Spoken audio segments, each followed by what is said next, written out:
Late us take an overview of sewage treatment. हम लोग एक ओवरव्यू ले लेते हैं सीवेज ट्रीटमेंट का कि क्या होता है।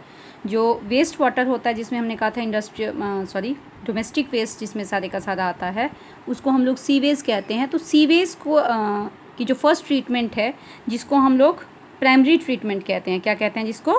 Primary treatment. उसके बारे में हमने जो अपने पिछले वीडियो में बात की है। प्राइमरी ट्रीटमेंट या फिज़िकल ट्रीटमेंट जिसको हम लोग क्या देते हैं, प्राइमरी ट्रीटमेंट या फिज़िकल ट्रीटमेंट कहते हैं। इसमें क्या किया जाता है, सीवेज को बड़े बड़े से टैंक्स में एक जाली के थ्रू पास किया जाता है, जिसमें बड़ा बड़ा सा जो वेस्ट होता है वो फिल्टर हो जाता है। This process is filtration. Filtration के बाद जो पानी बचता है उसको एक सेडिमेंटेशन टैंक में डाल दिया जाता है। सेडिमेंटेशन टैंक में जब डाला जाता है तो दो तरह का उसमें जो वेस्ट निकलता है। एक तो होता है सॉलिड, जो सॉलिड होता है उसको हम लोग कहते हैं प्राइमरी स्लज। ये हो गया जो सॉलिड पार्टिकल्स नीचे बच गए, इसको हम लोग प्राइमरी स्लज कहते हैं। हम लोग क्योंकि पानी को प्यूरीफाई कर रहे हैं तो पानी के ऊपर कंसंट्रेट करेंगे। तो जो पानी बच गया उसको हम लोग इफ्लुएंट कह देते हैं। क्या कह देते हैं इसको? इफ्लुएंट कह देते हैं। This effluent is pass to the next tank. अब इसको नेक्स्ट टैंक में पास किया जाता है, जिसको हम लोग एरिएशन टैंक कहते हैं। एक लार्ज एरिएशन टैंक में जो है वो इसको पास किया जाता है।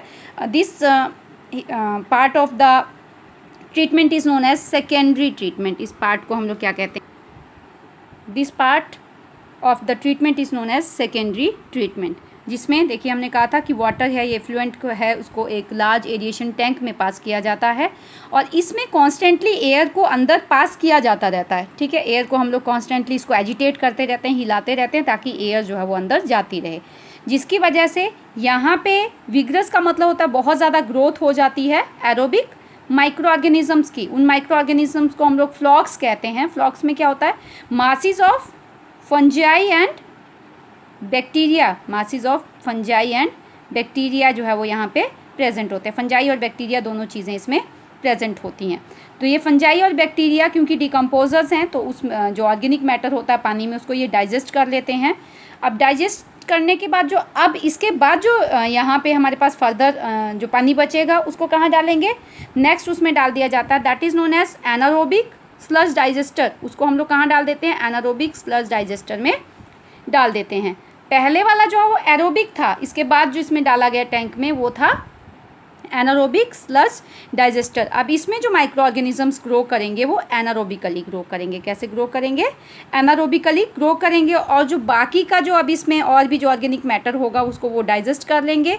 और डाइजेशन के दौरान क्या होता है, एक गैस रिलीज़ होती है, जैसे मीथेन जैसी गैसेस रिलीज़ होती हैं जो कि बायोगैस बनाती हैं। क्या बनाती हैं? बायोगैस बनाती हैं। आपने क्लास 10th में जो है बायोगैस फॉर्मेशन के बारे में पढ़ा होगा। तो ये जो कचरा निकलता है, सीवेज निकलता है, इसमें से भी बायोगैस जो है वो बनाई जा सकती है। अब इस ट्रीटमेंट के बाद जो है वो पानी को जनरली जो वाटर बॉडीज़ होती हैं उन वाटर बॉडीज़ में रिलीज़ कर दिया जाता है। अब इसके बाद अगर इस पानी को हम लोग फर्दर किसी और पर्पज़ के लिए यूज़ किए जाएंगे तो इसको हम लोग क्लोरीनेट भी कर सकते हैं। और क्लोरीनेट करने के बाद कुछ केमिकल्स भी इसमें यूज़ कर सकते हैं इसको साफ़ करने के लिए। इसको यूवी ट्रीटमेंट भी दे सकते हैं, ताकि हम लोग इसको घर में भी कपड़ा वगैरह धोने के लिए या किसी चीज़ के लिए यूज़ कर सकें। लेकिन जनरली सेकेंडरी ट्रीटमेंट के बाद जो पानी है उसको, जो प्योरीफाइड वाटर है, प्योरीफाइड सीवेज वाटर जो है उसको वाटर बॉडीज़ में रिलीज़ कर दिया जाता है।